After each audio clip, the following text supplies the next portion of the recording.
All right, getting ready for your IBA admissions test, a big part of that is vocabulary. So in this explainer, we're going to break down 25 really important words and make them super simple and easy to remember. Okay, so to make this way easier for you, we've actually grouped these words into 5 simple themes. We've got quantity, unity, conflict, communication, and finally, influence and change. Trust me, learning them this way will help you connect the dots and remember them a lot better. First up, let's talk about quantity. Words that describe amounts. We're going to look at what it means to have way too much of something versus not having nearly enough. Think about it. In business or economics, you're always talking about not having enough of something, right? Not enough resources, not enough skilled people. So how do we talk about that? Let's find out the exact words for these situations. Okay, let's look at paucity and dearth. Now, they both mean not enough of something, so they're super similar. But here's the key difference. Dearth is usually for something really essential, something critical you need to survive, like a dearth of clean water. It's serious.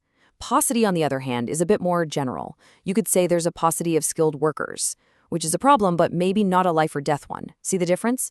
Dearth is a lack of something essential. All right, now for 2 words about using just a little, sparing and thrifty. Sparing means you're using or giving only a tiny amount of something. Like the example says, a boss who is sparing with his praise doesn't give out many compliments. Now, thrifty is more about being careful with money and resources so you don't waste them. A thrifty person or a thrifty company is just really smart with their money. So sparing is about the amount, while thrifty is about being wise and not wasteful. Okay, so what about when you have too much of something? We've got profuse and glut. Profuse means there's a ton of something, and it can actually be a good thing. You can give profuse apologies if you made a big mistake, or profuse praise for a job well done. But a glut is always bad news. It means there's an excessive supply, way more than what's needed, and it causes problems. The classic example is an oil glut, which makes prices crash. So profuse can be good, glut is always negative. All right, let's switch gears. We're moving on to our next section, where we'll explore some fantastic words that are all about people coming together and working in harmony.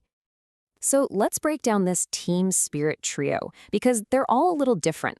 Solidarity is when people unite for a common cause, like a union fighting for better pay. Camaraderie is that awesome feeling of friendship and trust you have with your teammates or coworkers. And then there's esprit de corps. That's a really deep, powerful pride and loyalty you feel for your group, like what you'd see in a military unit or a championship sports team. So it's like different levels of being a team. But before you can even get to that team spirit, you need this one thing: concord. Concord is simply a state of peaceful agreement. It's harmony. When 2 companies merge smoothly, they're in full concord. It's basically the foundation for any good relationship. And, what happens when that harmony, that concord, gets broken? Well, that's when you need reconciliation. Reconciliation is the process of fixing a relationship and becoming friendly again after a fight. And if you're the person trying to make peace, you have a conciliatory attitude. You might use a conciliatory tone of voice to show you want to end the argument.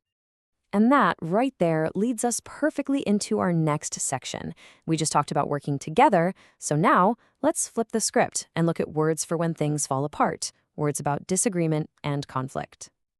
This one is pretty straightforward. We just learned that concord means harmony and agreement. Well, the direct opposite is disunity. Disunity is all about disagreement and division. And you can probably guess, when a company has disunity, nothing gets done. Projects stall, and everything just grinds to a halt. Now, one of the big causes of disunity is disdain.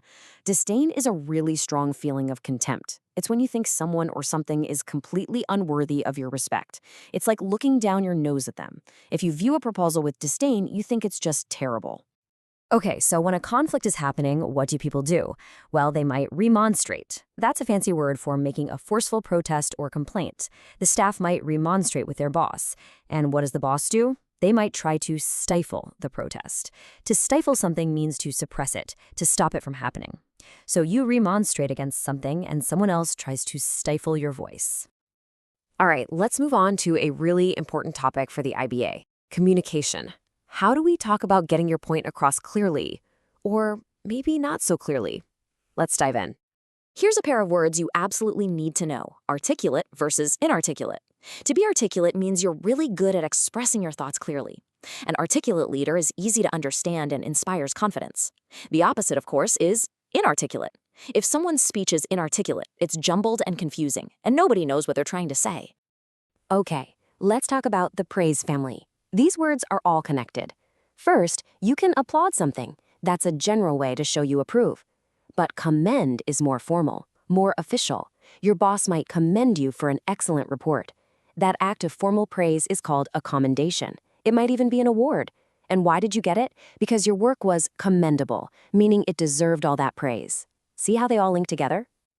Here's a word to be very, very careful with, especially in your exams: erroneous. It's just a more formal way of saying wrong or incorrect. If a report is based on erroneous data, the entire report is flawed. And think about your IBA test. Making an erroneous assumption in a math problem, that's going to lead you straight to the wrong answer. So always double-check your work. And what about an edict? Think of an edict as a top-down command. It's an official order from someone with a lot of authority, like a king or a CEO. This isn't a suggestion you can debate. When a CEO issues an edict, everyone has to follow it, period. And that brings us to our final section. Here, we're going to look at some powerful words related to making a real difference, influencing others, and creating change. Let's talk about change with two closely related words: pivotal and pivot. Pivotal is an adjective. It describes something that is super important, a turning point. A pivotal decision can change everything. Then you have the verb, to pivot. This is the action of changing your strategy or direction, usually very quickly. A startup that isn't doing well might have to pivot to a new idea to survive. So a company might need to pivot at a pivotal moment. Okay, let's unpack these four words of influence. A great leader can infuse a team with new energy. It's like pouring that quality right into them. They can also embolden an employee, which means to give them the courage or confidence to do something brave, like take on a new project. Now, the next two sound similar but are very different. Insular is negative. It describes a mindset that is narrow and closed off to new ideas. An insular company doesn't like change. But insulate is usually positive. It means to protect something from outside influences, like insulating a company from financial risk. So remember, insulate is to protect, but being insular is to be closed-minded. So, there you have it, 25 new words, from paucity all the way to pivot. As you keep prepping for your test, ask yourself, which of these ideas, which of these words will be the most pivotal for your success? Really getting a handle on them is a huge step toward acing that IB exam. Keep up the great work and good luck.